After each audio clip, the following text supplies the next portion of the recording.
Pinapamadali na ni Pangulong Bongbong Marcos ang pagbibigay ng amnestiya sa mga dating miyembro ng New People's Army. Nagpapatuloy naman ang operasyon ng militar laban sa rebeldeng grupo. Nasa frontline na balitang yan, Elaine Fulgencio.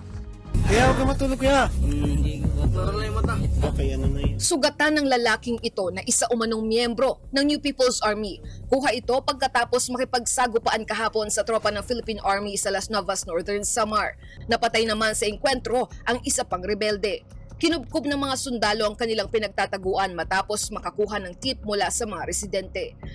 Nagtagal ng 20 minutong engkwentro hanggang sa umatras ang mga miyembro ng NPA. Na-recover sa lugar ang 2 M16, mga bala at magazine. Nagkaroon din ng sagupaan kahapon sa boundary ng Pilar Abra at Santa Maria, Ilocos Sur. Higit 400 residente ng 2 bayan ang inilikas sa poblasyon gymnasium. Sa kasagsagan ng airstrike ng militar sa kampo ng NPA, nakatakas ang mga rebelde habang sugatan ng isang sundalo.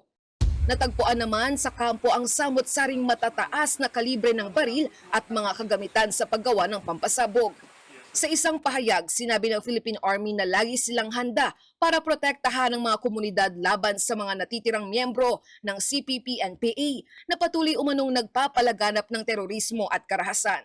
Kanina, pinangunahan ni Pangulong Bongbong Marcos ang 5th Executive Meeting ng National Task Force to End Local Communist Armed Conflict o NTF-ELCAC. Sa naturang pagpupulong, pinapamadali na ng Pangulo ang pagbibigay ng amnestiya sa mga dating miyembro ng NPA.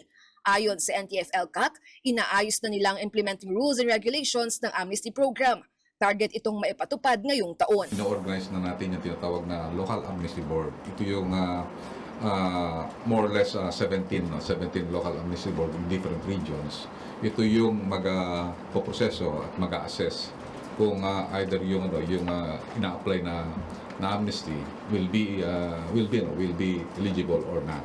Sa datos ng NTF-ELCAC, nasa 40,000 na miyembro na ng NPA ang sumuko sa gobyerno. Nasa 1,500 dito ang unang batch na mag-a-apply para sa amnesty program. Mayroon pang 11 NPA guerrilla front sa bansa na target nilang buwagin ngayong taon. Nagbigay tayo ng mga targets sa mga units natin. Kaya't kung mapapansin po ninyo, ay halos every day ay nagkakaroon po tayo ng mga armed encounters. No? Not just between the armed forces of the Philippines and the members of the New People's Army, but also with the local terrorist groups. So we launched an expansive and intensive military operations against all of these threat groups. Nagbabalita mula sa frontline, Elaine Fulgencio, News 5. Mga kapatid, Ed Lingaw po, maging maalam at may pakialam sa mga napapanahong balita sa ating bansa. Para sa mas malalimang pagtalakay at paghimay sa mga issue at headlines, tumutok lamang at pag-subscribe sa social media pages ng News 5.